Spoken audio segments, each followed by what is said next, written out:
I'm Jennifer Trimble. I'm an associate professor at Stanford University in the Classics Department and at the Archaeology Center.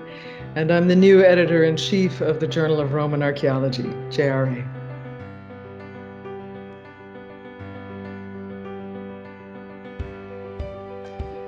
I have a PhD in classical archaeology.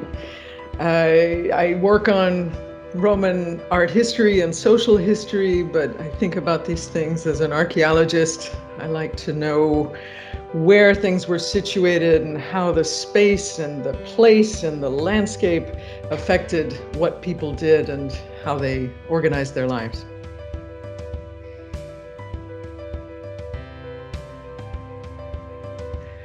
My interest in Roman archaeology began as an accident. I read literature at university and then fell into Roman archaeology later. And it just opened up an extraordinary world. But it really resonated for me because I grew up in Austria and France, but then have spent my entire adult life in the United States. And here in the US, we don't have the same historical depth of buildings and layers of regimes and historical changes in the same way that you do in the old world. And so thinking about how we live with the past is a way for me to remain connected to that.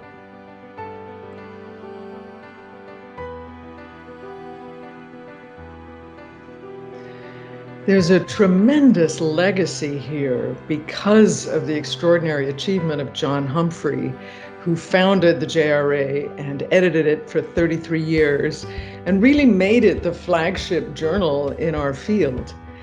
And there are incredible possibilities as well because the field keeps changing and keeps evolving. So just to give an example, there's a great deal of scientific work being done now to understand aspects of the Roman world, the ancient Roman world.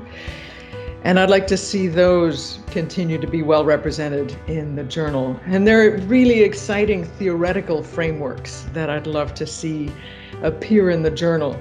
And there's a constant challenge. This is such an enormous world, both in the sense of an expanse of time and the geographical range of the Roman world, that it's always a challenge to make sure we're representing that world fully. There are always some periods and some regions that are well represented and others less well represented. So we're constantly trying to make sure it represents the full breadth.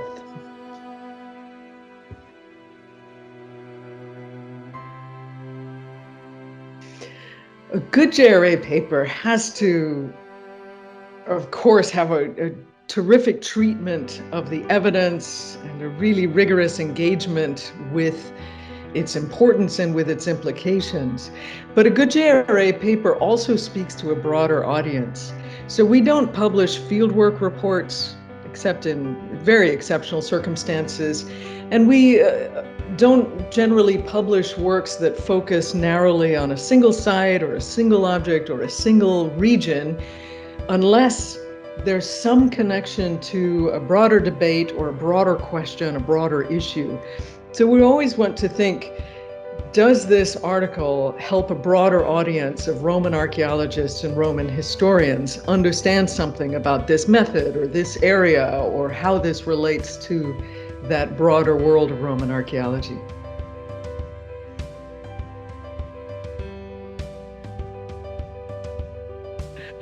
I don't have a favorite paper or papers from JRA because there are too many.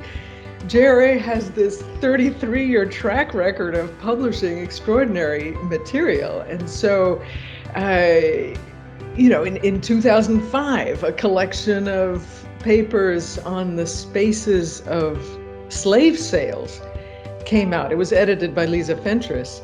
And that's been very important to me in the part of my own research that works on slavery and the archaeology of slavery. But then there have been really important articles on artworks and major monuments and many other things. The breadth of JRA is really impressive, and the range is really deep.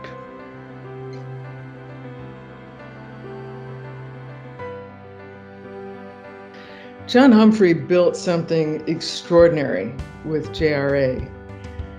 He founded it, he edited it for 33 years. He made the JRA into the flagship journal in Roman archaeology.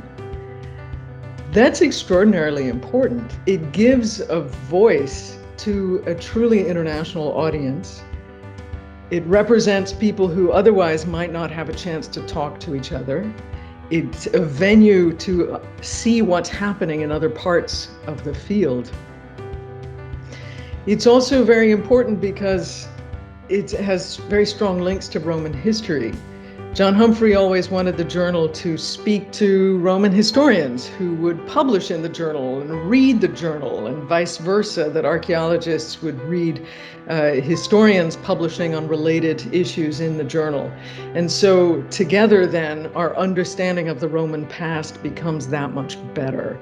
So the journal is really important for those reasons.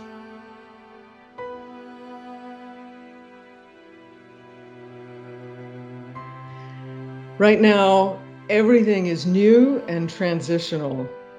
JRA is new to Cambridge University Press. I'm new to JRA. My editorial team is new. All our processes and procedures are new. I'm really looking forward to about 6 months from now and a year from now when I can look back and I can say, we did it. We did this transition. We've produced 1 or 2 stellar issues. We are launched now in this new generation of JRA with Cambridge University Press.